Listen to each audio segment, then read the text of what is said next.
We will now determine the vector function r of t given that its derivative r prime of t, and this is given as sine 3t, sine 80, 70, as well as the initial condition r of 0 equals 4, 4, 3. So let's see how to find this vector function r of t. So basically the r of t is the antiderivative of r prime of t.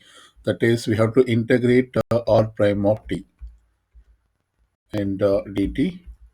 So let me substitute r prime of t. So this is integral of sine 3t, sine of 80, 80 and 70. Integrate with respect to time. So here I'm going to integrate each of the component with respect to time. So that is, we have to integrate sine 3t with respect to time, sine 80 with respect to time, as well as 70 with respect to time. So integration of sine 3t, and this equals negative cos 3t divided by 3. And similarly, integration of sine 80 is negative cos 80 over 8. And integration of 70 is 7 times of t squared by 2. Here we use the power rule. We put this in vector function. Plus we will put this integration constant c. So this is basically the vector function r of t.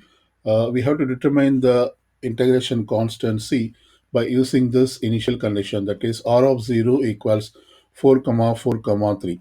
So let's utilize that initial condition, that is r of 0 equals 4, 4, 3, and we know that this expression or this equation is r of t. Now let's find r of 0 by substituting t equal to 0 into this equation.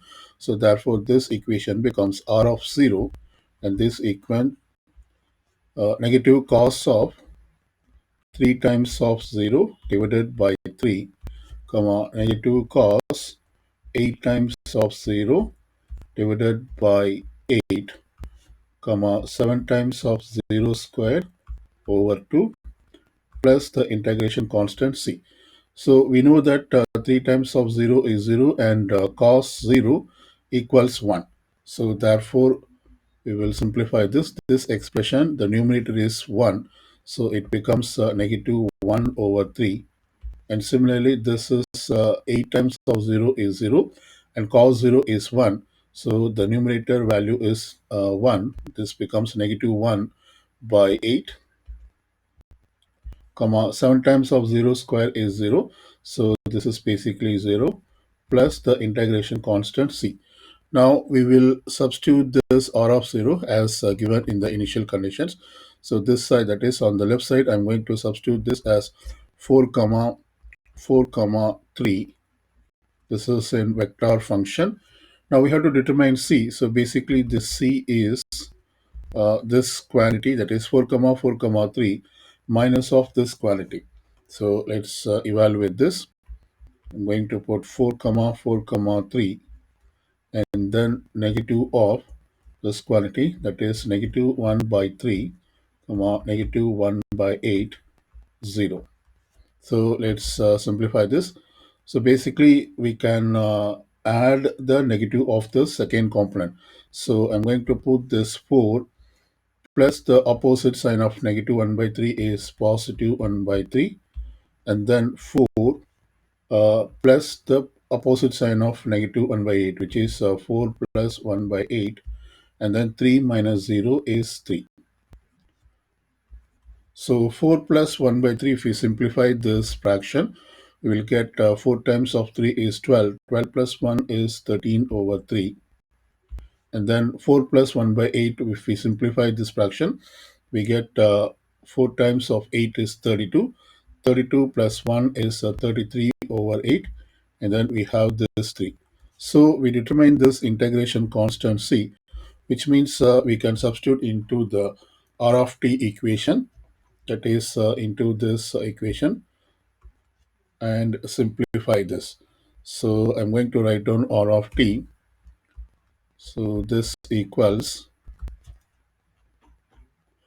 negative cos 3t over 3 This is negative cos 3t over 3, comma, negative cos 8t over 8,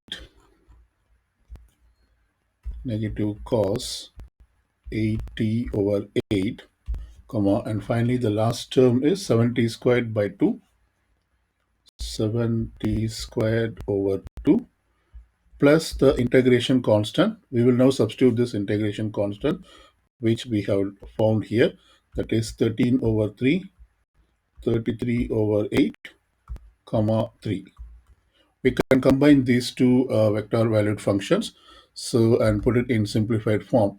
So I'm going to combine this corresponding terms, that is negative cos 3t over 3 plus 13 over 3. So since we have the common denominator 3, we can add the numerators, that is negative cos 3t plus 13. I can put this as 13 minus of cos 3t over 3. And similarly, I combine this next term, that is negative cos 80 over 8 plus 33 over 8.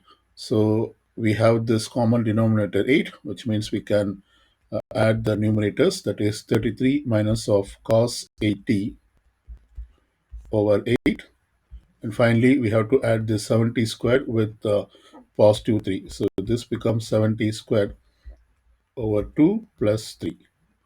So this is the expression which represents the vector function R of t.